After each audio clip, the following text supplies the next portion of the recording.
In this lecture, we're going to learn what DNS spoofing is and how to perform it. DNS is basically a server that converts domain names, so www.google.com for example, to the IP address of the device where Google website is stored. And since we're the man in the middle, we can have a DNS server running on our computer and resolve DNS requests the way we want. So for example, whenever a person requests google.com, we can actually take them to another website because we're in the middle. So when they request it, we'll actually give them any other IP that we want, and then they'll see a completely different website than what they're expecting. So we can have a fake website running on our own web server and get requests, for example, from live.com to that website. We can have a website requesting the target person to download a backdoor. We can do anything we want, really, pretending to be any other website. So the possibilities are endless of what you can do with this attack. Let's go and see how we can do this. The first thing, I'm going to be redirecting people to my web server. So the web server is going to be running on my local Kali machine. You can redirect people to any web server anywhere you want, but in this video, we're redirecting them to our local web server. So to do that, we're going to start Apache web server. Comes in pre-installed with Kali. So all you have to do is service, Apache 2, start. And the web server has started. Now, if we go to my IP address, actually, let me show you the files.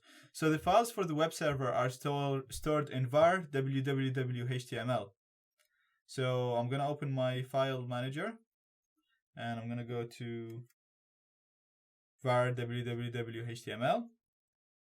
And if we open this, this is our index. So this is the page that will be displayed to people who browse our web server. Now you can have a whole complete website installed in here, and it will be displayed whenever a person visits your web server. At the moment, I have a really simple page that just says a simple text just as a proof of concept. Okay, so if we go to my browser and browse to 10.20.14.203, which is my own IP address, my internal IP. If we go to it, you'll see that we can see the text here. So we're all good. Let's configure the DNS server that comes in with man-in-the-middle framework.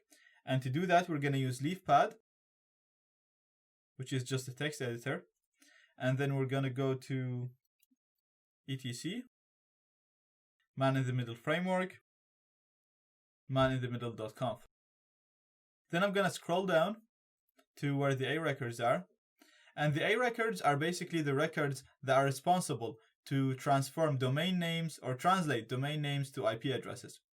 So we're going to be targeting live.com, and using the star is a wildcard. So basically we're saying any subdomain to live.com should be redirected to 10.20.14.203. And that's my own IP address. So you can replace this with any IP address. For example, you can put an IP address of a remote website that you have hosted on any hosting company. Or you can have it redirecting to Google, for example, if you put Google's IP. Any IP you put here will redirect live.com to it. So I'm going to close that. And I'm going to run my command. And the command is very simple to the commands that we were running before in previous videos.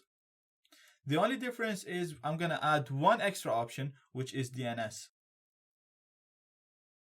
So it's exactly the same commands: man-in-the-middle framework, ARP spoof, gateway, target, interface, and then we added one extra option, which is DNS.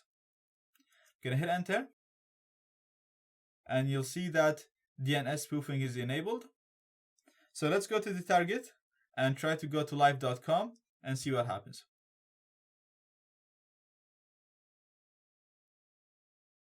And as you can see, live.com, it actually uses HTTPS, and it has been redirected to our own website, saying simple text, obviously. But as I said, you can have this in here. You can install anything you want. You can ask them to download something, or you can have a fake page and steal stuff, steal credentials or whatever you're looking for. It can also be used to serve fake updates to the target person, for example, or backdoor downloads on the fly. There is so many uses to DNS spoofing. So this is just the basic case of how you can do DNS spoofing, and then you can use it and combine it with other attacks or with other ideas to achieve really powerful attacks.